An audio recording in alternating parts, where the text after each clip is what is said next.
जी, नमस्कार, सत श्री अकाल एंड गुड इवनिंग। मैं हूं आरजू काजमी और आप देख रहे हैं पॉइंट ऑफ व्यू।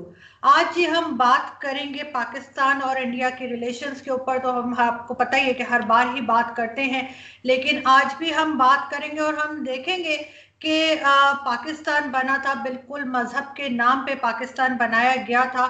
लेकिन अब 72 ईयर्स के बाद हम क्या देख रहे हैं कि बहुत सी जनरेशन्स आके चली गई हैं, बहुत से लोग आगे बढ़ गए हैं तालीम में, हर चीज में। तो क्या अब हमें ऐसा होना चाहिए कि दोनों कंट्रीज जो है वो आपस में अच्छे से रह सकें, एक अच्छे पड़ोसी की तरह रह सके?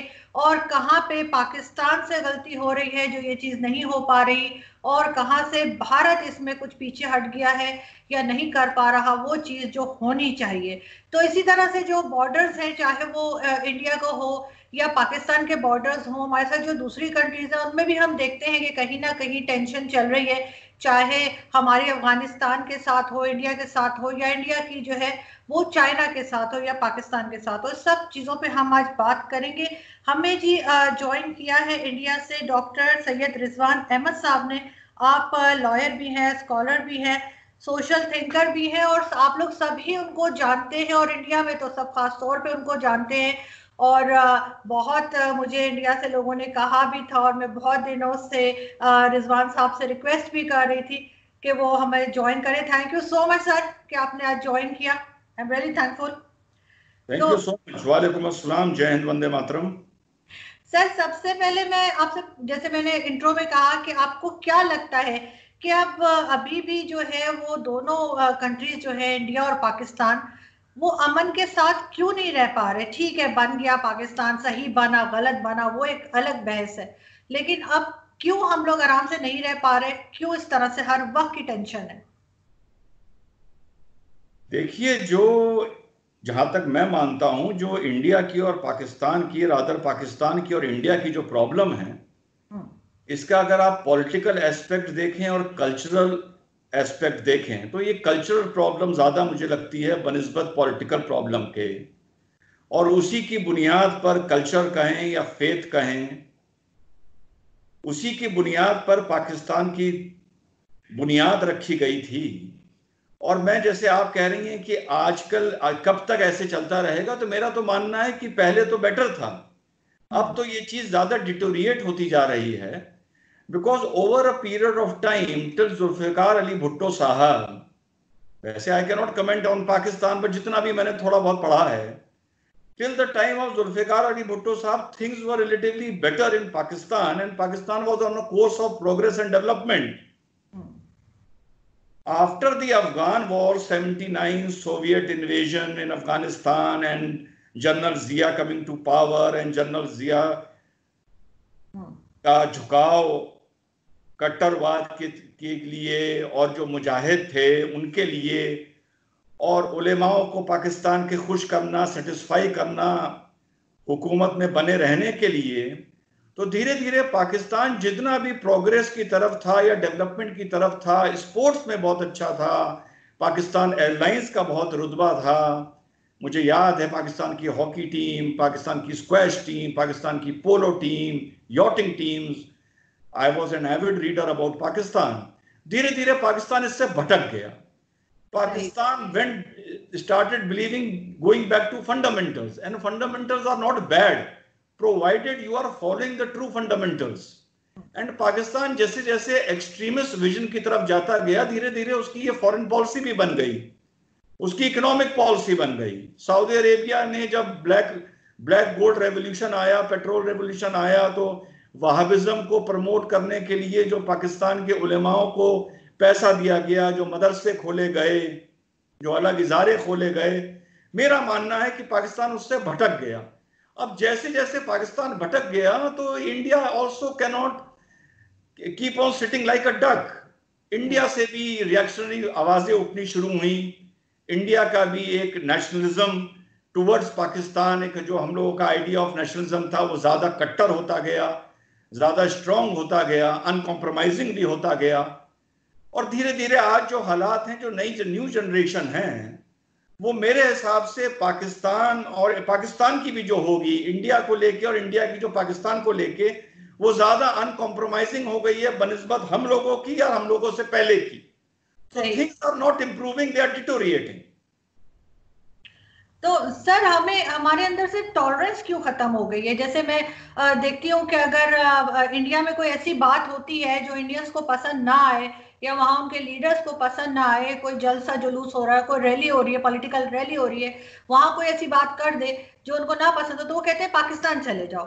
सेम पाकिस्तान में अगर कोई ऐसी बात करे जिससे इनको लगे कि जी ये तो पीस की बात कर रहे हैं, ये तो भारत को बुरा भला नहीं कह रहे, तो वो कहते हैं जी आप इंडिया चले जाएं। ये इस तरह का माइंडसेट क्या शुरू से था या अब हो गया हमारा? देखिए, जब इंडिया में किसी बात पर मैंने आपको पहले आपके सवाल के जवाब में बताया कि धीरे धीरे जो हमारे इंडिया में जो मेजॉरिटी कम्युनिटी है, over a period of time, I agree, उसमें भी एक ऐसी जमात खड़ी हो गई है that has become slightly intolerant towards the tantrums, towards the nuisance of Pakistan. और जब हम इंडिया में किसी को बोलते हैं पाकिस्तान चले जाओ, तो that does not literally mean कि तुम पासपोर्ट लेके बॉर्डर पार करके वहां की सिटीजनशिप ले लो। पाकिस्तान इंडिया में एक सिनोनिम बन गया है एनिमी का, एक सिनोनिम बन गया है एंटी नेशनल का। इस नजरिए से कहा जाता है पाकिस्तान चले जाओ। ये अगर आप इसको हिंदू मुस्लिम के नजरिए से देख रही हैं, तो ये क्यों नहीं कहा जाता कि अफगानिस्तान चले जाओ? ये क्यों नहीं कहा जाता कि बांग्लादेश चले जाओ, इराक चले जाओ, ईरान चले जाओ? पाकिस्तान का नाम क्यों लिया जाता है? तो it is more of an enemy for India rather than a Muslim state, जिसको यहाँ के नेशनलिस्ट, चाहे हिंदू हो चाहे मुसलमान हो, वो उसको बुरा मानते हैं या बुरा कहते हैं। तो it is not about Muslim and Hindu, it is about our enemy. जी बिल्कुल। तो सर लेकिन अगर मतलब मैंने ये भी आपको अक्सर बात करते सुना है, आप मुस्लिम्स पे भी बात करते हैं, आप इस्लाम के ऊपर भी बात करते हैं। तो सर इस्लाम में तो बहुत शुरू से कहा गया है, बहुत ज़्यादा एजुकेशन के ऊपर जोर दिया गया है। पहले ये भी कहा गया था कि चीन चले जाओ, अगर मतलब पढ़ाई के लिए जाना है तो चीन तक चले जाना पड़े तो वहां भी जाओ। तो सबसे कम एजुकेशन सर ऐसा क्यों लगता है कि मुस्लिम्स में ही है, चाहे वो भारत के हों चाहे कहीं के भी हों?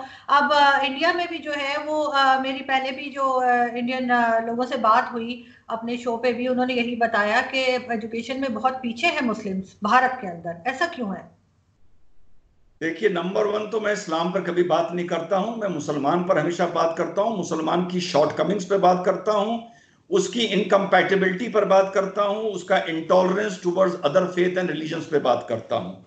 मैं इतना आलिम हूं, ना मुझे यह हक है कि मैं इस्लाम पर बात करूं, पहली चीज। दूसरी बात, जो भी आपकी अभी तक इतने लोगों से बात हुई होगी, सबने ये कहा होगा कि education is a problem in Muslims. No, not at all. Uneducated Muslim for me is a better compatible Muslim than an educated Muslim. Education in Muslims does not help a Muslim to become compatible towards other religion and become tolerant. No. Problem पूरी मुल्क में, हमारे पूरी दुनिया में पढ़े लिखे मुसलमान ने ही खड़ी करी है। बेचारे अनपढ़ जाहिल मुसलमान ने तो अपनी दो रोटी के लिए कहीं रिक्शा चलाया, कहीं तांगा चलाया, कहीं पंचर जोड़ा, कहीं पेंट करा, कहीं डेंटिंग करी। He is not a problem for society, he is contributing to society. The problem is the educated Muslims who behave that they are secular, who behave that they have an open mind, but उनका जो दिमाग है और उनकी जो सोच है वो अनपढ़ जाहिल मुसलमान से भी खराब है और बंद है। लेकिन जब ये जो वर्ग है पढ़ा लिखा मुसलमान का, जब गैर मुस्लिम से बात करता है, तो वो अपने को सेकुलर प्रोजेक्ट करता है और गाली किसको खिलवाता है? मौलानाओं को, उलेमाओं को, अनपढ़ गरीब मुसलमान को। हकीकत यह है कि उलेमा हो, चाहे क्लर्जी हो, चाहे किसी रिलीजन के रिलीजियस स्कॉलर्स हो, उनका माइंडसेट जो होता है वो अपने रिलीजन के ही इर्द गिर्द भागता है, जैसा हमारे उलेमाओं का भागता है। फर्क इतना है कि और इजारों में और मजहबों में जो पढ़ा लिखा आदमी है, ही नोस कहां पर उसको लाइन ड्रॉ करनी है, रिलीजन को कहां रोकना है, उसके अलावा कहां प्रोग्रेस की, उन्नति की, तालीम की बात करनी है। पढ़ा लिखा मुसलमान खुद तो पढ़ लेता है, लेकिन जाहिल मुसलमान का, अनपढ़ मुसलमान का गैर मुसलमान के सामने बैठ के मजाक उड़ाता है और सारा इस्लाम की कमियों का और मुसलमान की कमियों का ठीठरा वो मौलानाओं पर और गरीब अनपढ़ मुसलमान पर फोड़ देता है। हकीकत यह है कि पढ़ा लिखा मुसलमान पूरी दुनिया में, चाहे वो पाकिस्तानी क्यों ना हो, चाहे इंडिया क्यों ना हो, is the reason of all the nuisance and all the defamation what Muslims are facing in the world. लेकिन सर, अब मैंने तो ये भी देखा है कि बहुत जगह पे हमारे यहाँ तो एक यूनिवर्सिटी में जो है वो एक स्टूडेंट था मशाल खान, शायद आपने उसकी कोई स्टोरी आपने सुनी हो, कि उसको उसी के स्टूडेंट्स साथी जो थे उन्होंने मार दिया था उसके ऊपर ब्लास्फेमी लॉ का बोल के। तो ये एजुकेशन जो है ये दिमाग को खोल क्यों नहीं रही है यहाँ पे स्टूडेंट्स के, वो और ज्यादा जाहिल क्यों होते जा रहे हैं? जी हाँ, वो इस मारे नहीं खोल रही है क्योंकि अगर आप थोड़ा पीछे जाएं तो आफ्टर द क्रूसेड्स, जो 10-11 क्रूसेड हुए when Europeans attack the Middle East to revive Christianity, उसके बाद क्रिश्चियन कम्युनिटी को यह लगा कि let us draw a line between progress education and clergy. यही बात बुद्धिज्म में हुई, यही बात जुडिज्म में हुई। हम लोगों के यहां यह प्रॉब्लम हुई कि हमारे यहां घर घर में उलेमा पैदा हो गए, घर घर में दाढ़ी रखने वाले और ऊंचा पजामा पहनने वाले पैदा हो गए। ये काम हम लोगों को क्लर्जी के लिए छोड़ देना चाहिए था और क्लर्जी का रोल हमारी जिंदगी में नमाज, रोजा, हज, ज़कात, फितरे तक ही रुक के रह जाना चाहिए था, जुमे की नमाज के खुतबे तक रह जाना चाहिए था। लेकिन मुस्लिम क्लर्जी जो है, it is an other face of Muslim politics, it has become an another face of Muslim society. उन लोगों ने, उस क्लर्जी के साथ पढ़े लिखे मुसलमान ने एक कनाइवनेंस किया, एक हाथ मिलाया। जैसे सऊदी अरेबिया में वहाबिज्म ने साउथ फैमिली के साथ हाथ मिलाया, पूरी दुनिया में क्लर्जी ने पढ़े लिखे मुसलमान के साथ हाथ मिलाया। पढ़े लिखे मुसलमान ने अपने विजडम को क्लर्जी के मौलानाओं के सुपुर्द कर दिया। वो टाई पहनेगा, बो पहनेगा, इंग्लिश स्पीकिंग होगा, वेल एजुकेटेड होगा। लेकिन आप जब उसको एक्सप्लोर करते जाएंगे, मैं ये मानता हूं मेरे सामने पढ़े से पढ़ा मुसलमान आप रख दीजिए, 20 सवाल मैं पूछूंगा और उसको मैं एक्सपोज कर दूंगा कि उसका माइंडसेट एक जाहिल अनपढ़ मुसलमान से भी ज्यादा कट्टर है और ज्यादा खराब है, क्योंकि वो अडल्ट्रेट हो चुका है। सही, बिल्कुल। सर, यहाँ पे मैं 1 मिनट के लिए आपको रोकूंगी। इज इट पॉसिबल कि ये लाइट आपके ग्लासेस पे डायरेक्ट पड़ रही है? लाइट ग्लासेस बर्न हो सकती है? आप बताइए। अभी भी आ रही है ये कोई दूसरी लाइट है? नहीं, ये नहीं आ रही है। पीछे का दरवाजा बंद करो। याद है जब वीडियो बना रहे थे तो दरवाजा भेड़ दो हल्का सा पीछे से। इसको एडिट ना करिएगा, बहुत मजेदार बात बता रहा हूं मैं आपसे। नहीं सर, मैं नहीं करूंगी एडिट, ऐसे ही चला। ये बिल्कुल न्यू विजन दे रहा हूं मैं आपको। बिल्कुल ठीक। हर पढ़ा लिखा मुसलमान आके जाहिल मुसलमान को गालियां देके चला जाता है। ये तो है सर, बिल्कुल जी। आप बताइए। अभी भी लाइट है, थोड़ा बंद हुआ है लेकिन अभी भी लाइट्स है। आर्यन, क्या हो रहा है? वही है, तो अंधेरा हो जाएगा लेकिन फिर आपके ग्लासेस के बिल्कुल सामने कोई लाइट है? नहीं, कोई लाइट नहीं है, नॉट एट ऑल। से आ रही है? अरे आर्यन, ये देखो, ये सीसीटीवी चल रहा है, सीसीटीवी की लाइट है ये स्क्रीन बंद करो, ये लाइट खोल दो।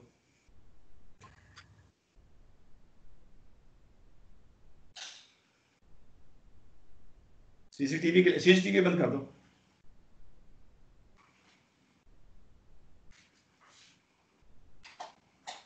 आप बताइए। बेहतर है, आ तो नहीं लेकिन बेहतर है, उससे बेहतर है। ठीक है। वो इसकी लाइट है, फिर ये लैपटॉप की ही लाइट है। अच्छा, ओके। ठीक है। अच्छा सर, मुझे ये बताइए कि हम दोबारा से शुरू करते हैं। कि आपको कांग्रेस और बीजेपी में क्या फर्क लगता है, क्योंकि पहले जब कांग्रेस पार्टी थी तो पाकिस्तान के साथ टर्म्स इतने खराब नहीं होते थे, इतने ज्यादा पाकिस्तान से भी स्टेटमेंट्स नहीं जाती थी, वहां से भी नहीं आती थी। लेकिन अब जो है वो काफी ज्यादा टेंशन रहती है बॉर्डर पे भी और वैसे भी। नहीं, देखिए, जहां तक कांग्रेस और बीजेपी की बात है, 1965 वॉर जब इंडिया पाकिस्तान की हुई, then Congress was in power. 71 war जब हुई, then Congress was in power. और जहां तक बीजेपी की बात है, it was mister Atal Bihari Vajpayee who went on a bus ride to Pakistan and hugged Mr. Parvez Musharraf. And same thing, Narendra Modi ji also tried when he visited Lahore, when he visited Pakistan on a surprise visit. So this is about politics. BJP ने कभी भी, BJP की government ने, चाहे वो अटल जी की government हो, चाहे वो नरेंद्र मोदी जी की गवर्नमेंट हो, Pakistan as a Muslim nation, I quote and unquote, कभी भी पाकिस्तान के अगेंस्ट कोई एनिमोसिटी नहीं रखी है। And both the governments of Atal Bihari Vajpayee ji and Narendra Modi ji has shared बहुत ही अच्छे रिश्ते अरबी मुल्कों के साथ, यूए के साथ, सऊदी के साथ, बांग्लादेश वगैरह वगैरह, अफगानिस्तान के साथ। तो जैसा मैं आपको बता रहा हूं, Pakistan is more of an enemy nation rather than an enemy because of the Muslim nation. No, there is no connection. We have very good relations with Bangladesh. और इंडिया में कभी नहीं कहा जाता, जैसा पहले मैंने कहा, जाओ भाग के बांग्लादेश चले जाओ। तो Pakistan is more of an enemy. और जैसा मैंने बताया कि कांग्रेस ने बस एक चीज करी, to befool the Muslims of India, to appease the Muslims of India. Congress ने यह दिखाया कि हमारे पाकिस्तान से जो रिलेशनशिप है वो बहुत एमिकेबल है, और उसने हमेशा पाकिस्तान को एक मुस्लिम नेशन बना के हम लोगों के सामने प्रोजेक्ट किया। और धीरे धीरे जब ये appeasement it got on the nerves of the majority community, या एक जमात इन द मेजॉरिटी कम्युनिटी, में पूरी मेजॉरिटी कम्युनिटी की बात नहीं कर सकता, तो then they started becoming vocal. And जो अब आप देखते हैं कि ये जो ज्यादा रिएक्शन होता है, ये because a section of the majority Indian community, the Hindu community, has become vocal. Indira ji के टाइम में, if you go back in history, हमारे बॉर्डर पे 7-7 दिन फायरिंग्स होती थी। जो इंडिया पाकिस्तान में टेररिज्म प्रॉब्लम शुरू हुई, वो उस टाइम इंडिया में कांग्रेस की ही गवर्नमेंट थी, बीजेपी की गवर्नमेंट नहीं थी। तो कश्मीर में टेररिज्म आया, उस टाइम यहाँ कांग्रेस की ही सो कॉल्ड सेक्युलर गवर्नमेंट थी, सो कॉल्ड बीजेपी की कम्युनल गवर्नमेंट नहीं थी। So we cannot look this with the parameter of communal classes कि बीजेपी के वजह से पाकिस्तान से रिश्ते खराब हो रहे हैं, because BJP is a Hindu nationalist party and Pakistan is a Muslim nation. No, not at all. लेकिन सर, आपको नहीं लगता कि सिर्फ Kashmir is a main issue जिसकी वजह से इंडिया और पाकिस्तान के रिलेशंस खराब हैं? अगर कश्मीर का इशू एक तरह से साइड पे कर दिया जाए, उसको सॉल्व कर दिया जाए, तो ये चीजें बेहतर हो सकेंगी। एक बड़ा खूबसूरत गाना है वो, तेरे प्यार का गम एक बहाना था सनम, अपनी किस्मत ही कुछ ऐसी है कि दिल टूट गया। अगर इंडिया पाकिस्तान के बीच में कश्मीर प्रॉब्लम ना होती तो कोई और प्रॉब्लम होती।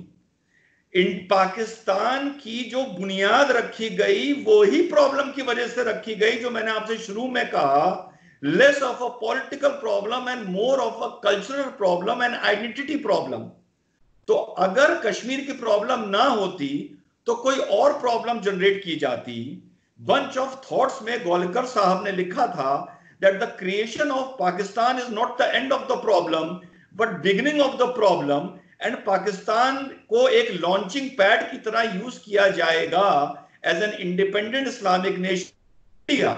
जब गोलकर साहब ने ये बात बोली थी, बंच ऑफ थॉट्स में आप पढ़िएगा, जो एक तरह से आरएसएस की बहुत ही होली बुक मानी जाती है, तब उस टाइम में कश्मीर प्रॉब्लम भी नहीं थी और बांग्लादेश का भी क्रिएशन नहीं हुआ था। तो गोलकर साहब ने ये कैसे कह दिया था? गोलकर साहब was a man of wisdom और नॉट विजडम। आप कोई इस पर आर्ग्यू कर सकता है, कोई भी सेक्युलर उनको एक कम्युनल आदमी कह के नकार सकता है, पर उन्होंने ये बात बोली थी और ये बात एंड में जाके सच साबित हुई। It proves that he was a man of vision. लेकिन सर सिर्फ पाकिस्तान की बात नहीं है, इंडिया के अंदर से तो और भी दूसरी मूवमेंट्स उठती हैं, जैसे खालिस्तान की आजकल बहुत शोर मचा हुआ है, और अभी का नहीं, बहुत पुराना।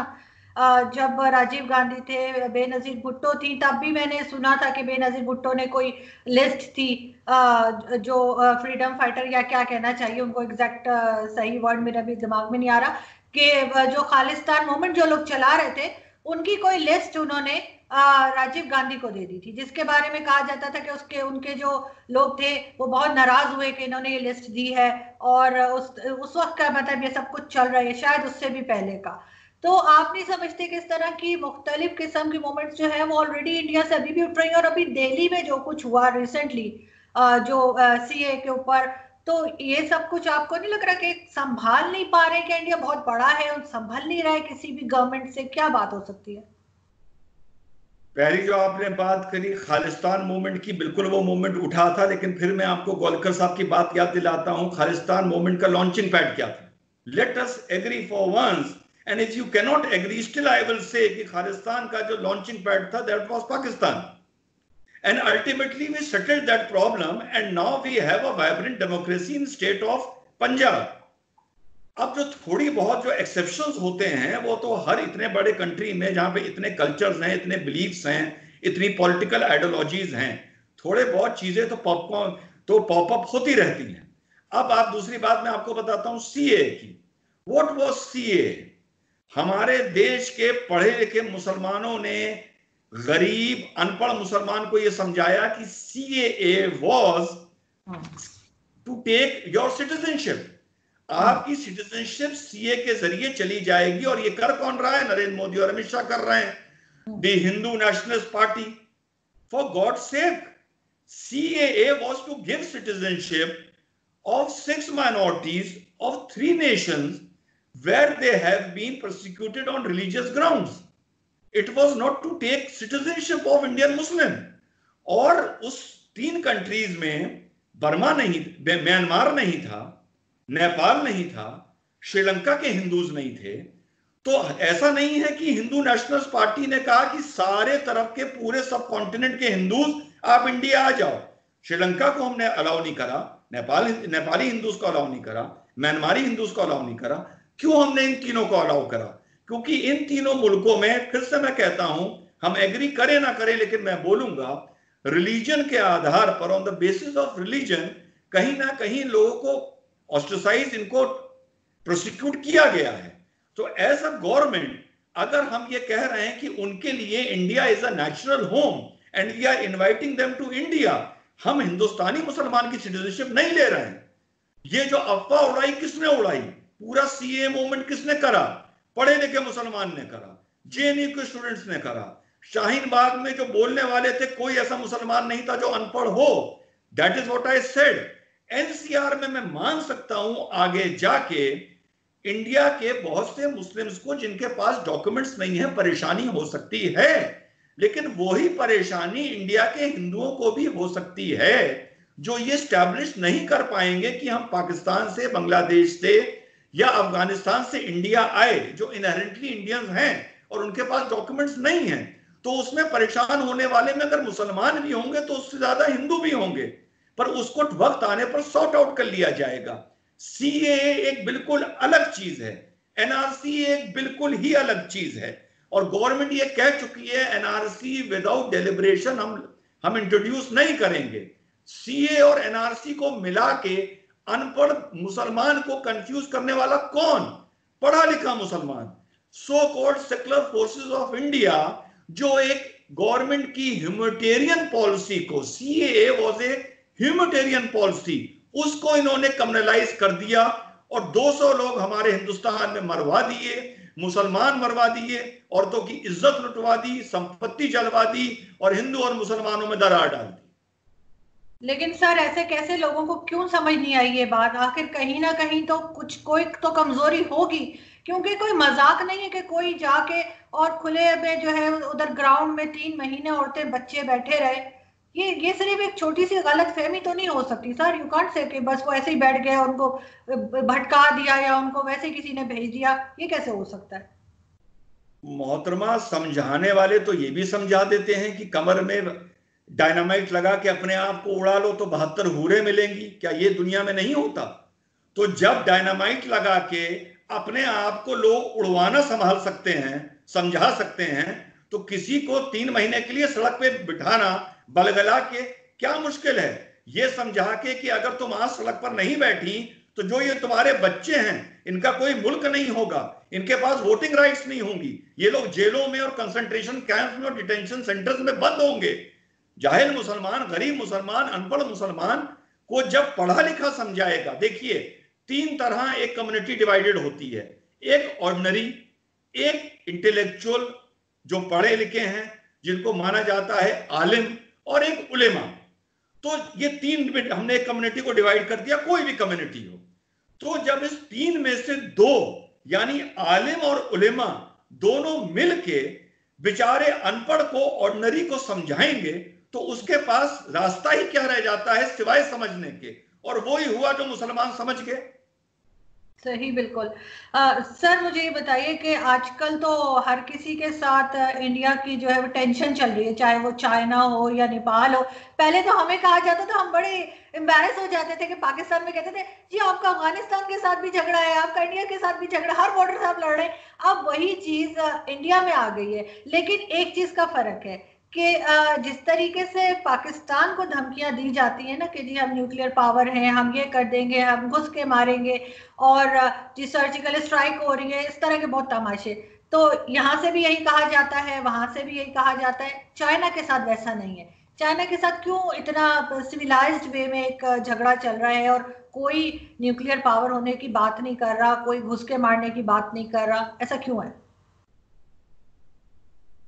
चाइना से जो हमारे भारत की प्रॉब्लम चल रही है, मीडिया गवाह है, इंटरनेशनल मीडिया गवाह है कि हम अगर अपने आप को पाकिस्तान की तरह, बुरा ना मानिएगा, एक दौर था जब पाकिस्तान ने अपने आप को सऊदी अरेबिया के आगे सबमिट किया था, एक दौर था जब पाकिस्तान ने अपने अमेरिका के आगे अपने को सबमिट किया था, और अब वो दौर चल रहा है जब पाकिस्तान ने चाइना के आगे अपने को सबमिट किया है। मुझे आप हिंदुस्तान का एक वो दौर बताइए जब हमने एज अ नेशन अपने आप को किसी भी नेशन के आगे सबमिट किया हो। हम हमेशा नॉन अलाइंड मूवमेंट के सदर रहे, नॉन अलाइंड मूवमेंट को भारत ने जिंदा रखा, और आज की तारीख में भी अगर चाइना ये सोच के हमारे जो एक हमारी एलएसी है, उनकी एलएसी है, बीच के कुछ पोर्शन डिस्प्यूटेड कहलाते हैं, जो एक परसीव्ड एलएसी है जिसको हम अपना बोलते हैं, चाइना अपना बोलता है। जब चाइना उसी डिस्प्यूटेड टेरिटरी में घुसा, क्या हमने जवाब दिया? क्या हमने उनके लड़ाके हलाक किए? क्या हमारे लड़ाके हलाक हुए, शहीद हुए? हम लड़े, हम पीछे नहीं हटे, और न हम अभी तक हटे हैं। और नरेंद्र मोदी जी का आपने जो लद्दाख में उन्होंने जो भाषण दिया था, आपने वो भाषण सुना होगा। किस तरफ से वो आपको ऐसा लग रहा था? अगर लग रहा था तो आप वो बाइट इस वीडियो में जरूर डालिएगा। कहां से आपको ऐसा लग रहा था कि नरेंद्र मोदी हैरान, परेशान, डरे हुए, कॉम्प्रोमाइजिंग एटीट्यूड में थे?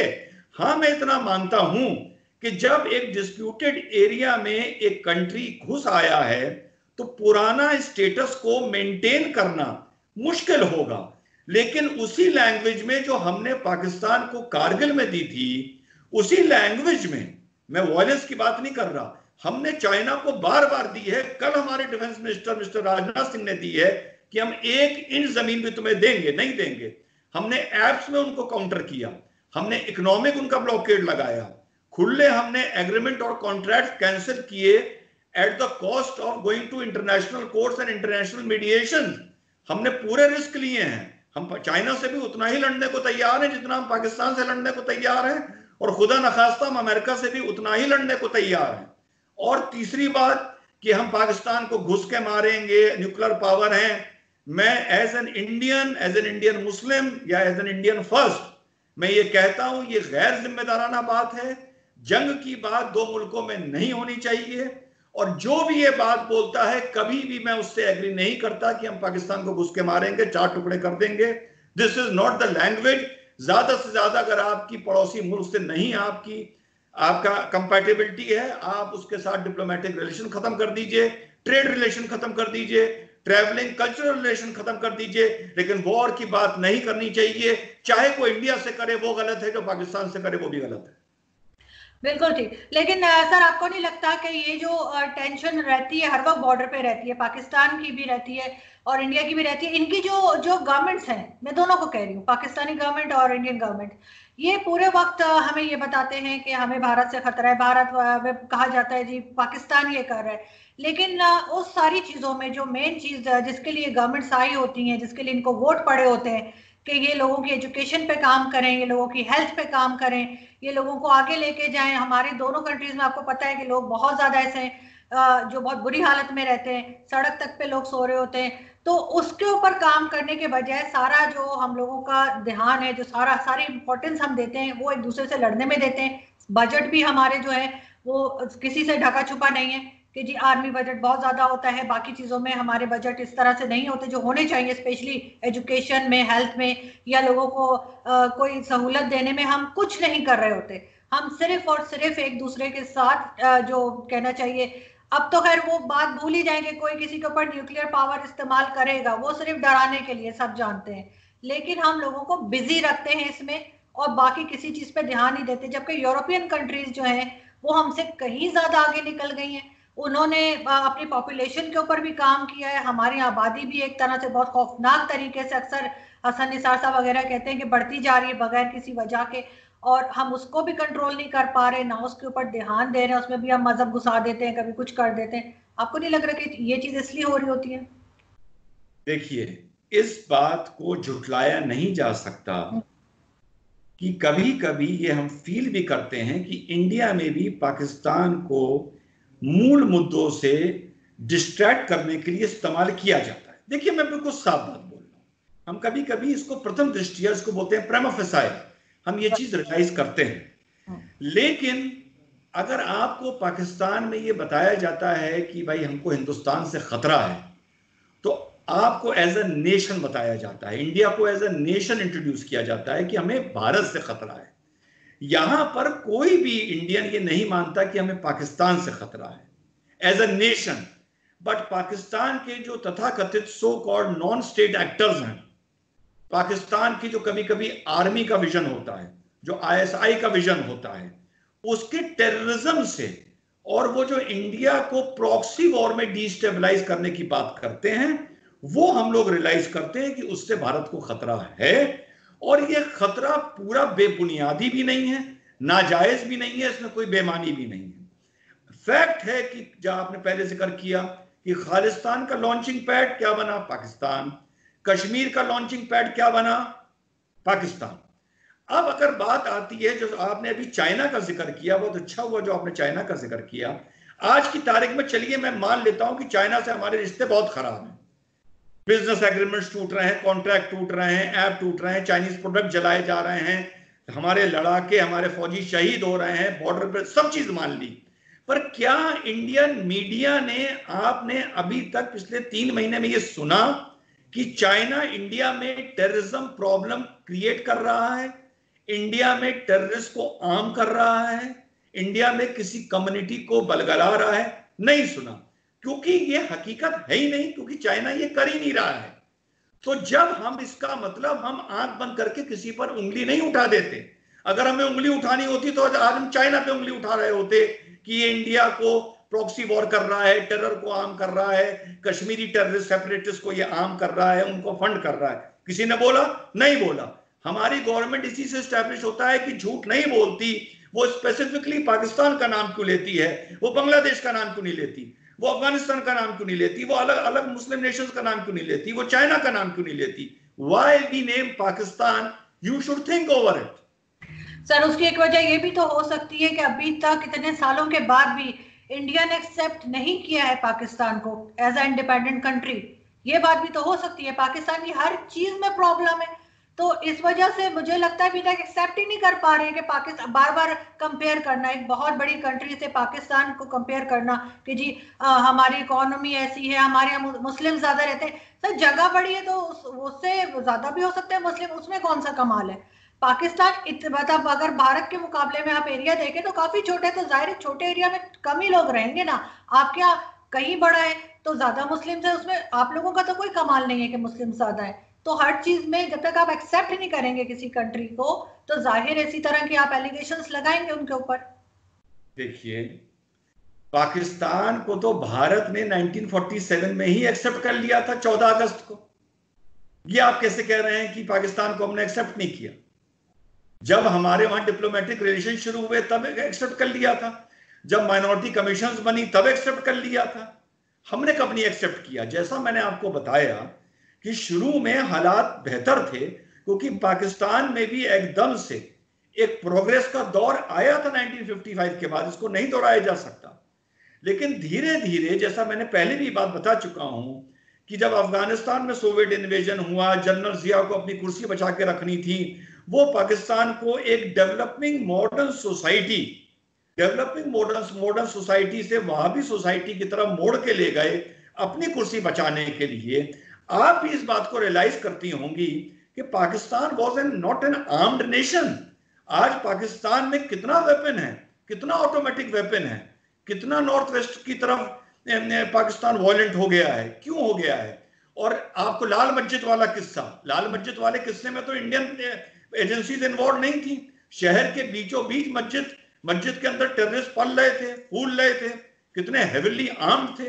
तो ये धीरे धीरे जो भी आप इस प्रॉब्लम को झेल रही हैं, ये जनरल जिया की वजह से है। अफसोस इस बात का है कि उस पॉलिसी को रोकने के बजाय या उस पर यू टर्न लेने के बजाय as a foreign policy Pakistan उसी में आगे बढ़ता गया। और आज वो एक ऐसे हालात हैं जब एक आम पढ़ा लिखा पाकिस्तानी भी अपने मुल्क के हालातों से खुश नहीं है, जितना वहां आर्मी का इंटरफेरेंस आपकी पॉलिटिक्स में है। एक आम पाकिस्तानी, बहुत अच्छी बात है, ही हैज, ये एक आम पाकिस्तानी की ड्यूटी है वो अपनी आर्मी की रिस्पेक्ट करे। मैं यहां पर पाकिस्तानी आर्मी का कोई मजाक उड़ाने या उन पे उंगली उठाने के लिए नहीं बैठा हूं, लेकिन एक डेमोक्रेटिक नेशन में जितना आर्मी का इंटरफेरेंस होना चाहिए उतना पाकिस्तान में उसकी जरूरत से बहुत ज्यादा है। So the problem, major problem, I won't say the entire problem, the major problem is in the mindset of Pakistan, जो एक मॉडर्न नेशन से पहले फिर इस्लामिक नेशन बना, फिर इस्लामिक नेशन से एक कट्टर नेशन बना, और जिसने अपना मुस्तकबिल अपनी आर्मी और नॉन स्टेट एक्टर्स के हवाले कर दिया है। जब तक आप लोग यू टर्न लेके 1960 एरा में नहीं आएंगे, तब तक आपके भारत से रिश्ते नॉर्मल नहीं होंगे, क्योंकि जवाब देने वाले पहले भी यहां थे, आज भी यहां है और इंशाल्लाह कल भी यहां रहेंगे। सर, आपको लगता है कि दोबारा जा सकते हैं, 60s में जाया जा सकता है? कोई लीडर आपको ऐसा लगा पाकिस्तान का कि जो वहां ले जा सकता है वापस और दोबारा से? क्योंकि देखें, यूएई भी तो इस्लामिक कंट्री ही है ना। yes. वहां पे जब जाते हैं आप स्कर्ट भी पहन सकती हैं, कुछ भी, मतलब कोई मुड़ के भी नहीं देखता।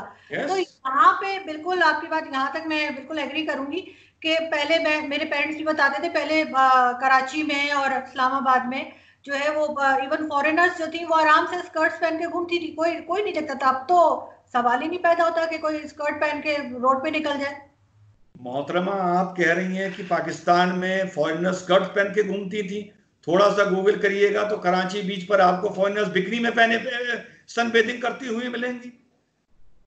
यही तो मैं आपको बता रहा हूं कि 1979 के बाद, सोवियत इन्वेजन के बाद, मस्जिद हरम के इन्वेजन के बाद, पैलेस्टीन प्रॉब्लम के बाद, एक ऐसा एक रिलीजियस मूवमेंट, एक एक्सट्रीमिस्ट रिलीजियस मूवमेंट पूरे मुस्लिम मुल्कों में ऐसा फैला, और पाकिस्तान उसका गेटवे बन गया because of Russian invasion to Afghanistan. और उस वजह से पूरी community went back to basics, it took a U turn, whereas India kept on. भले हमारी प्रोग्रेस उतनी तेज नहीं हुई जितनी होनी चाहिए थी, भले इंडिया के एक आम हिंदुस्तानी ने इतनी मेहनत नहीं करी जितनी उसे करनी चाहिए थी, हम भी उतने ईमानदार नहीं रहे जितने हमें ईमानदार रहना चाहिए था, but we continued on the path of progress and democracy. No matter हम उसमें कहीं कमजोर पड़े, कहीं कुछ हमसे गलतियां हुई, कहीं कुछ बॉटलनेक्स थे, पाकिस्तान तो अपना रास्ता ही भटक गया। कम से कम पाकिस्तान को basic democracy, keeping the army aside, keeping the non state actors aside, इनको हटा के एक मुल्क की तरह सोचना पड़ेगा। जब तक वो नहीं सोचेगा तब तक वो दुनिया के लिए भी एक मुसीबत बना रहेगा और अपने लिए भी एक मुसीबत बना रहेगा। Pakistan I fear will collapse on its own weight, and that is why कभी ना कभी पाकिस्तान को अमेरिका की जरूरत पड़ती है, कभी सऊदी की पड़ती है, कभी चाइना की पड़ती है। As an independent nation Pakistan सन 65-70 तक आते आते सीज हो गया था। उसके बाद it remained a colony, sometimes of Saudi Arabia, sometimes of America and now of China. तो सर आजकल के कोई ऐसे हैं पॉलिटिशियन, कोई लीडर, कोई आपको ऐसा नजर आता है पाकिस्तान में जिसको आप समझते हो कि ये कुछ चेंज ला सकता है, हम दोबारा से जो है एक मॉडर्न स्टेट बन सकते हैं? हाईजैक प्लेन कभी भी उस एयर कॉरिडोर में नहीं चल सकता जो पहले से उसके लिए तय हो। Muslims as a community and Pakistan as a nation, मेरा ये मानना, हो सकता है मैं गलत हूं, इट इज माय ओपिनियन, मेरा ये मानना है कि क्लर्जी के साथ साथ पढ़े लिखे मुसलमान ने उसको हाईजैक कर लिया है, उस सोसाइटी को। पढ़ा लिखा मुसलमान एज एन इंडिविजुअल अपने बारे में सोचता है, पाकिस्तानी मेरी इतनी इनकम हो जाए, शिकागो में मेरा एक घर हो जाए, लंदन में मेरा एक विला हो जाए, यूएई में मेरा एक फ्लैट हो जाए, मेरे बच्चे बाहर जाके पढ़ लें, बाहर ही सेटल हो जाएं। लेकिन पाकिस्तान के अंदर पाकिस्तान को एज अ कम्युनिटी प्रोग्रेस ना करने दो। ये जिम्मेदारी आप लोगों की है कि आप इस चीज को डिकोड करें कि ये ऐसा क्यों कर रहे हैं, ना कि डॉक्टर सैयद रिजवान अहमद की जो एक इंडियन मुस्लिम है, ना कि पाकिस्तानी मुस्लिम। तो सर मुझे ये बताइए ना कि जो भी माइनॉरिटी होती है किसी भी कंट्री की हो, चाहे वो पाकिस्तान की हो, चाहे भारत की हो, दुनिया में किसी भी जगह हो, तो वो कहीं ना कहीं थोड़ा सा दबके रह रही होती है। तो जैसा नसीरुद्दीन शाह साहब ने कहा था कि वो पाकिस्तान में ज्यादा महफूज समझते हैं और वो भारत में अपने बच्चों के लिए भी डरते हैं, ये भी उन्होंने किसी इंटरव्यू में कह चुके हैं, रिकॉर्ड पर है। तो आप एग्री करेंगे उनकी बात से? देखिए, माइनॉरिटी को जो आपने ये वर्ड बोला कि दब के रहना चाहिए, मैं नहीं, रहना आप नहीं चाहिए, रहती है, रहना नहीं चाहिए, मैं नहीं कह रही रहना अच्छा, चाहिए। रहती है। उस वर्ड को दब के को मैं थोड़ा चेंज कर देता हूं। Living as a minority is an art, it is a social art जो सबको आनी चाहिए। फर्क इतना है कि इंडिया में जब हमारा पार्टीशन हो गया on grounds of religion, population के आधार पर जब square feet area east Pakistan and west Pakistan create कर दिया गया, army, tanks, weapons, economy, assets के भी डिस्ट्रीब्यूशन हो गए, लाइब्रेरी में रखी हुई किताबों तक के डिस्ट्रीब्यूशन हो गए, and India became an secular nation, then क्या ये जस्टिफाइड है? आजादी की लड़ाई के नाम पर मुसलमानों के एक बड़े वर्ग ने एक आवाज उठाई, उनको एक इस्लामिक मुल्क मिल गया, उन्हें हरा झंडा मिल गया, उन्हें चांद तारा मिल गया। अब हम बचे हिंदुस्तान में रहने वाले मुसलमान। क्या ये जस्टिफाइड है कि हम उसके बाद भी शरीयत की बात करें? क्या ये जस्टिफाइड है उसके बाद भी रिलीजन फर्स्ट की बात करें? पूरी दुनिया में मोहतरमा ऐसी मिसाल नहीं होगी कि मजहब के नाम पर एक मुल्क के दो टुकड़े हुए, कत्लेआम हुए, रेप्स हुए, आपस में दुश्मनियां बढ़ी इतनी जो शायद पूरी दुनिया में कहीं ना बढ़ी हो, जिसमें एक मुल्क रिलीजियन ग्राउंड पे इस्लामिक नेशन बना, पर दूसरा मुल्क उसी टाइम उसी दौर में सेक्युलर नेशन बना। उसने फंडामेंटल राइट्स अपने पूरे मुल्क के हर बाशिंदे को बराबर दी। 1955 में जब हिंदू शास्त्रों को, मनुस्मृति को किनारे हटाकर मॉडर्न लॉ अडॉप्ट किया गया, तो 1955 में हिंदुओं ने इसका ऑब्जेक्ट किया थोड़ा बहुत, लेकिन फिर वो मान गए महीने 2 महीने के डिलिब्रेशन के बाद। मुसलमानों ने पर्सनल लॉ में शरीयत के लिए क्यों चैलेंज किया? मुसलमान बतौर मुसलमान मुझे हिंदुस्तान में हिंदुस्तान की सरकारों से बनिस्बत मजहब के नजरिए से मुझे कुछ नहीं चाहिए। नमाज चाहिए, रोजा चाहिए, हज पे जाने की इजाजत चाहिए, ईद बकरीद पे मुझे छुट्टी चाहिए, मैं दाढ़ी रखना चाहूं मुझे दाढ़ी रखना दिया जाए, अजान देना चाहूं मुझे अजान देना दिया जाए, बस इसके अलावा क्या जो मेरे डोमेस्टिक चीजें हैं, हमारी मैरिज है, डिवोर्स है, प्रॉपर्टी है, इनहेरिटेंस है, इस पे अगर हम मॉडल लॉ अडेप्ट कर लेते तो क्या फर्क पड़ जाता। पर हमारे नेताओं ने, मुस्लिम उलेमाओं ने, मुस्लिम पढ़े लिखों ने नहीं करी। शाहबानो का केस हुआ, सुप्रीम कोर्ट को राजीव गांधी पर प्रेशर डाल के ओवर रूल कराया। अब अगर कल को हिंदू बीच प्रेशर डाल के गवर्नमेंट पर सुप्रीम कोर्ट को ओवर रूल कराता है तो आप कैसे उसको गलत कह सकते हैं। We have lived in this country with absolute rights. और बात नसीर साहब की, नसीर साहब मेरे खालाजाद भाई हैं, मेरे बड़े भाई हैं, लेकिन अगर वो ये कहते हैं कि वो पाकिस्तान में ज्यादा महफूज हैं तो मैं कहूंगा ईमानदारी से, then he should pack his bags and go to Pakistan. यहां मैं पाकिस्तान एज अ नेशन की बात कर रहा हूं, not as a enemy nation. अगर वो कहते मैं सऊदी अरेबिया में ज्यादा महफूज हूं तो मैं कहता भाई आप सऊदी अरेबिया चले जाइए। इंडिया ने नसीर साहब को क्या नहीं दिया, नसीर साहब के बड़े भाई को जनरल जमीरुद्दीन शाह साहब को हमारे देश ने क्या नहीं दिया। ही retired as senior deputy chief of army staff as lieutenant general. उनकी औलादों को क्या नहीं दिया, रिजवान अहमद को क्या नहीं दिया। अगर हम जैसे पढ़े लिखे मुसलमान जिनको उस देश ने पैसे से, इज्जत से, तालीम से नवाजा है, अगर हम ही ना शुक्राने हो जाएंगे तो नसीर साहब के इस बयान का एक फिर वही पुरानी बात, अनपढ़ मुसलमान पर क्या फर्क पड़ेगा। We should be the torch bearers of nationalism, we should be the, we can have political differences with Narendra Modi, but ये कहना कितनी बार, अच्छा जब एक आदमी आप ये कहती हैं कि मैं महफूज नहीं हूं, मान लीजिए कराची में महफूज नहीं हूं, तो आपको उसके साथ 2 या 3 मिसाल तो देनी पड़ेगी ना, कि एक बार मैं रात को आ रही थी 10 बजे, मेरा 4 आदमियों ने मेरी गाड़ी रोक ली, मेरी गाड़ी के शीशे तोड़ दिए, रोक के मेरा पर्स छीन लिया, वगैरह वगैरह वगैरह। नसीर साहब ने जब ये बात बोली कि वो देश में महफूज नहीं है, क्या वो और उनकी फर्स्ट फैमिली मींस वो और उनके बच्चे, क्या सब मिलके 3 ऐसी मिसाल दे सकते हैं जब मुंबई में या देश के किसी कोने में उनको इज्जत ना मिली हो, उन्हें प्यार ना मिला हो, या उन पर अटैक हुआ हो, या उनके घर के दरवाजे तोड़े गए हो क्योंकि वो मुसलमान थे। ऐसे मुसलमानों ने एक आम गरीब अनपढ़ मुसलमान के लिए इस देश में ज्यादा समस्या खड़ी कर रखी है बनिस्बत हमारे मौलानाओं के। लेकिन सर सिर्फ नसीर साहब ही तो नहीं है, शबाना आजमी साहिबा का भी आया था कि वो कहीं घर लेना चाह रही थी और कहा कि जी हम किसी मुसलमान को घर नहीं देंगे। तो ये चीज भी बार उस पर रिकॉर्ड पे मौजूद है, आप चेक कर सकते हैं। तो ये कोई अकेला इन्हीं का केस नहीं है, उन्होंने भी ये बात की है, शबाना आजमी साहिबा ने भी ये बात की है।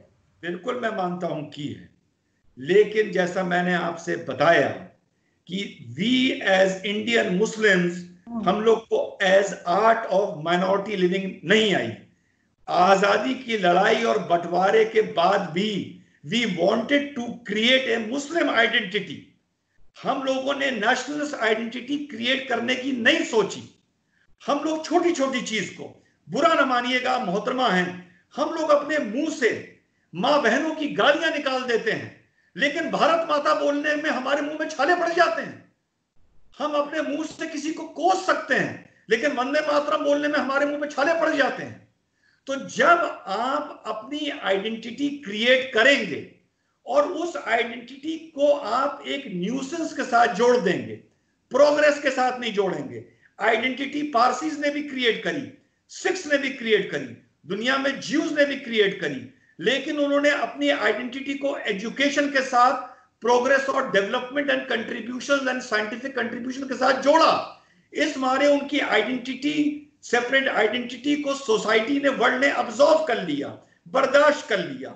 अगर मुसलमानों को अपनी आइडेंटिटी क्रिएट करनी है तो पहले पढ़ो, किसी भी मुल्क में हो, फिर अपने अंदर नेशनलिज्म पैदा करो, कंट्रीब्यूट करो उस सोसाइटी में, मिसाल पैदा करो, उसके बाद आप अपनी आइडेंटिटी क्रिएट करो।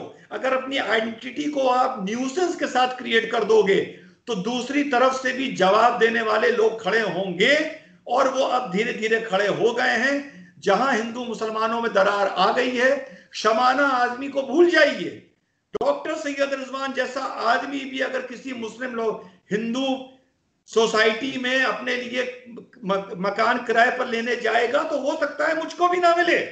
हो सकता है, but as a educated person मुझे ये सोचना पड़ेगा, इंट्रोस्पेक्ट करना पड़ेगा कि क्यों नहीं मिल रहा। अगर एयरपोर्ट्स में मुस्लिम्स की तलाशी ज्यादा होती है, हो सकता है मैं जब अमेरिका जाऊं तो मुझको भी स्ट्रिप सर्च किया जाए, because I am carrying a Muslim name Syed Rizwan Ahmed. But वहां पर मुझे चिढ़ना नहीं चाहिए, वहां पे मुझे उन लोगों के साथ नफरत नहीं करनी चाहिए। मुझे ये चीज सोचनी चाहिए कि वो मेरे साथ ये क्यों कर रहे हैं और इसमें मेरी क्या गलती है। आप जंगल में गए, आपको शेर खा गया, जरूरी है कि शेरी की गलती हो? आप ही की गलती भी हो सकती है कि आप टाइगर के एरिया में क्यों गए, ये आपको सोचना पड़ेगा। आपको भी दूसरे की इज्जत करनी पड़ेगी, दूसरे की आपको भावनाओं का और दूसरे के इमोशंस का, आपको उसके फेथ का, उसके कल्चर के कदर करनी पड़ेगी, तभी जाके कंपैटिबिलिटी होगी। और इसी बढ़ते कम्युनिज्म का शिकार कल को मैं भी हो सकता हूं। मेरे माथे पे नहीं लिखा है मैं नेशनलिस्ट, हर आदमी को मैं अपने ओपिनियंस नहीं बता सकता, पर इसका जिम्मेदार अगर हिंदू राइट विंग है तो होगा, लेकिन ज्यादा जिम्मेदार इसका पढ़ा लिखा मुसलमान है। लेकिन सर, चाहे किसी मजहब की इज्जत हो, चाहे किसी कौम की हो या किसी की, वो खुद होती है। आप किसी को मार पीट के जबरदस्ती में नहीं करवा सकते। जैसे मैंने बहुत सी वीडियोस देखी है जिसमें सोशल मीडिया पे कहाँ तक सही है वो मुझे नहीं पता, लेकिन मार मार के कहा जा रहा है कि जय राम बोलो इंडियन मुस्लिम्स को। तो ये बात जो है कि आप जैसे कह रहे थे कि वंदे मातरम या कुछ बोलने में क्या जाता है, लेकिन वो इंसान की अपनी मर्जी होनी चाहिए ना। आप किसी को जबरदस्ती अगर नमाज भी पढ़वाते हैं तो वो भी बेकार होती है, जब तक वो दिल से ना पढ़ना चाहे। सिर्फ वो तो सिर्फ सजदे हो गए, खाली सजदे। या जैसे बहुत से लोग जबरदस्ती रोजा रखवा देते हैं, वो हमारे यहाँ कहा जाता है फिर वो फाका है, क्योंकि वो दिल से नहीं चाह रहा हो कोई इंसान रोजा रखना। आप उसको जबरदस्ती कहेंगे नहीं जी रोजा तो तुमने रखना ही है, तो वो फाका कहलाएगा, रोजा नहीं कहलाएगा। तो इसी तरह से सर आप नहीं समझते कि वो खुद इंसान जो महसूस करे तभी होना चाहिए, जबरदस्ती नहीं आप कह सकते किसी को। मैं बिल्कुल इस बात को कंसीड करता हूं कि अगर कोई मुसलमान भारत माता की जय या वंदे मातरम बोलता है, या जो अगर हिंदू भी बोलता है, he is more nationalist and nation loving than a person जो नहीं बोलता है। मैंने माना इस चीज को, लेकिन समाज में, सोसाइटी में कुछ सोशल फॉर्मेलिटीज और जिम्मेदारियां भी होती हैं। आप जो मिसाल दे रही हैं, इस हिसाब से तुम बड़े बुजुर्गों को सलाम करना भी छोड़ दें, हम कहें हमारे दिल में आपके लिए इज्जत है, हम अपने झंडे को भी सलामी देना बंद कर दें, हम कहें हमारे दिल में इज्जत है, हम बड़े के लिए कुर्सी छोड़ना भी बंद कर दें, हम कहें हमारे दिल में इज्जत है। तो मोहतरमा, सिर्फ दिल की इज्जत तो बहुत अच्छी बात है, लेकिन दिल की इज्जत के साथ साथ इंसान को आम जिंदगी में भी, अब मैं आपकी इज्जत करूं और टेबल पे पैर रख के बैठ जाऊं और अपना इंटरव्यू देता रहूं, कैसा मैं तो आपके दिल से इज्जत कर रहा हूं, तो आप कहेंगी कोई सामाजिक तमीज आप में डॉक्टर रिजवान है या नहीं है।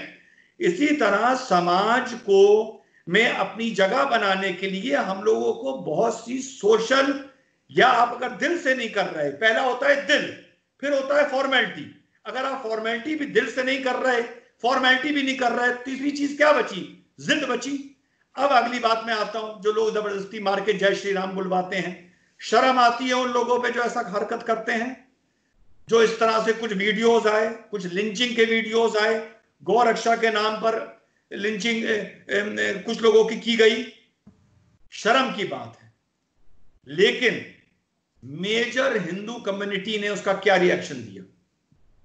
लिंचिंग को बीजेपी ने सपोर्ट किया, इसका एक मुझे आप स्टेटमेंट दीजिए। लिंचिंग को आरएसएस ने सपोर्ट किया, इसका एक स्टेटमेंट आप दीजिए। लिंचिंग को इंडिया की इंटेलेक्चुअल हिंदू क्लास ने सपोर्ट किया, आप मुझे इसका एक उदाहरण दीजिए। किस इंडिया के चैनल ने उसको सपोर्ट किया, आप उसका उदाहरण दीजिए। जब मैडम एक आइडियोलॉजी घर करती है, जिस तरह इंडिया में अब एक एग्रेसिव नेशनलिस्ट आइडियोलॉजी घर कर गई है, रूल भी कर रही है, जब वो घर करती है तो उसमें कुछ स्पिल ओवर्स होते हैं। स्पिल ओवर्स, कुछ लोग स्पाइरल आउट कर जाते हैं, जो उस समाज के लिए, उस देश के लिए और उस आइडियोलॉजी के लिए भी एक न्यूसेंस बन जाते हैं। गौ रक्षा के नाम पर हत्या करने वाले लोग वही न्यूसेंस हैं, वही स्पाइरल आउट करे हुए हैं। जिस तरह से जय श्री राम जबरदस्ती बुलवा के मार पिटाई करने वाले लोग हैं, मैं देखिए मान रहा हूं इस बात को, I try to speak fair. इसी तरह Muslim hard line ideology and Wahhabi ideology से भी बहुत से लोग स्पाइरल आउट करे, जिनको हम लोगों ने नॉन स्टेट एक्टर्स और टेररिज्म का नाम दिया। वो इसी से पोटेंशियल जो बेस था, वहां पर भी एक कट्टर आइडियोलॉजी थी, यहां पर भी एक हार्डकोर आइडियोलॉजी है। लेकिन थैंक गॉड यहां पर अगर कोई स्पाइरल आउट करता है तो उसको चेक करने के लिए उसी जमात में से, उसी सोसाइटी में से, उसी हिंदू इंटेलेक्चुअल, हिंदू मीडिया या हिंदू पार्टी में से लोग खड़े हो जाते हैं उसको चेक करने के लिए, उसको रोकने के लिए। ऐसे ही क्रिश्चियनिटी में हुआ, ऐसे ही जुडिज्म में हुआ। अफसोस कि जो मुसलमानों में से स्पाइरल आउट करे उनको जिहादी बनाकर, गाजी बनाकर, मुजाहिद बनाकर इतना उनको हवा दी गई कि वो एक न्यू नॉर्मल हो गया मुस्लिम सोसाइटी का, कि अगर तुम दूसरे के साथ अनकंपैटिबल रहोगे, समझौता नहीं करोगे, जिद पे रहोगे, तो तुम एक बेटर मुस्लिम हो, रादर देन द पर्सन जो जय श्री राम भी बोल देता है, भारत माता की जय भी बोल देता है, हर वंदे मातरम भी बोल देता है। बिल्कुल ठीक सर, आपसे बात करके बहुत अच्छा लगा, थैंक यू सो मच। लेकिन आखिरी में सर, आपको लगता है कि कभी ऐसा हो पाएगा कि इंडिया पाकिस्तान साथ में मिलके कोई अच्छा काम कर सके, कोई प्रोजेक्ट पे काम कर सके, कुछ स्टूडेंट्स आगे बढ़ सके, कुछ हो सकेगा, आपको लग रहा है? अगर आपने दोनों का बात पूछी है तो दोनों के ही नजरिए से जवाब दूंगा। सिर्फ पाकिस्तान के नजरिए से दूंगा तो आप बुरा मान जाएंगी। हिंदुस्तान और पाकिस्तान एक दूसरे के लिए एक सबसे अच्छा काम कर सकते हैं कि खुदा के वास्ते, भगवान के वास्ते, परमेश्वर अल्लाह के वास्ते एक दूसरे से दूर रहो।